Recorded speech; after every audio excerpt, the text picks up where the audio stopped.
Hello and welcome to the World Builders Library. I'm Lewis Nichols, and today we're talking about your in-game religious choices and how they affect the campaign you run.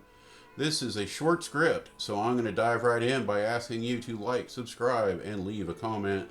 If you're not familiar with the channel, I try, usually, to keep things serious.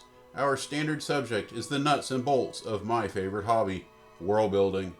I like to take a pragmatic view of rules and rulings, but always with a fun and fantastic goal in mind. Now this is part 2 of a short series, probably a trilogy, but you're going to be okay just watching this one video, if that's what you're into. If you're wanting to make religion a big part of your campaign world, I would check with your player base first. It can be a touchy subject these days. I've found that, especially around young people, there is often no interest in fantasizing about religion. I would say do 500 words on your concept and see what kind of feedback you get. In some circles, this is really the equivalent of including culturally mandated misogyny or socially accepted slavery. Some people just don't want to deal with it. That said, I'm not religious in my personal life at all, but I think that adding religion to fantasy is a whole layer of culture and role-playing that's too rich to pass up. You can weigh it at any degree of importance you want to, but I would advise to try to include it to some degree. That's our warm-up. Here come the maybes. Maybe the campaign zone is governed by a theocracy. Important NPCs will all have opinions on religion. This includes public life, business, private matters, and so forth. How the characters express their faith will have a big impact on their relations with those NPCs. Remember, this is not just the government. Thieves' guilds might essentially be churches devoted to trickster gods. Rangers might call themselves paladins, it's just that they serve nature gods. This might be a world where the divine is mundane. Maybe the law god spectral lions roam the city streets looking for the trickster god's thieves. Maybe your game's plot points revolve around a holy war of conquest. I did this with a writing project based on an old campaign.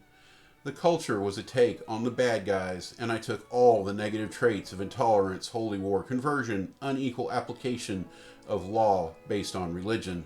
Now it's probably going to be a little more politically correct to play as the good guys resisting those crusades, but it's your world and your game. Plot twist, maybe the crusades are really the right and true way to rid the world of suffering. Maybe churches just dominate social life, like in the US in past decades, like in the 50s. Everybody goes to church and mostly get along despite small differences. There are secular governments and business dealings, but the underlying motivation of most individuals is religion. In your world building, think about how religion expresses itself in daily life. Are there a lot of churches around? Is there a religious form of dress? Is there a neutral or counter form of dress? Are there sayings that you will hear? Have a blessed day, God bless you, or the Dark Lord guide you? What are the big holidays? Is music and art religious in nature? What percentage? What are the sins, and how bad is it for the sinner? Is something of religious importance happening during the game, even if it's not the central theme? Maybe there is a wave of reform, or some restriction is being revised or a new one added. Maybe some Grand Poobah is now in charge and insists on enforcing a forgotten rule, like women can't wear pants or elves must wear hats. It could be genuine, or it could be nefarious. Either way, it might accidentally become a central theme of the game when the characters are affected. Big moves or little shadows, abstract belief is a major part of human activity. People need to understand the world. They need a reason to hope, and some power to trust in to make those hopes come true. Religion lets you paint a whole new layer on top of an already vibrant game world. I hope I was able to inspire an idea or two for your next world building project. If you weren't already subscribed, hopefully I've earned that today. The next episode in the miniseries is the last one. We'll address Armitage directly and create a divinity that feeds our needs and goals.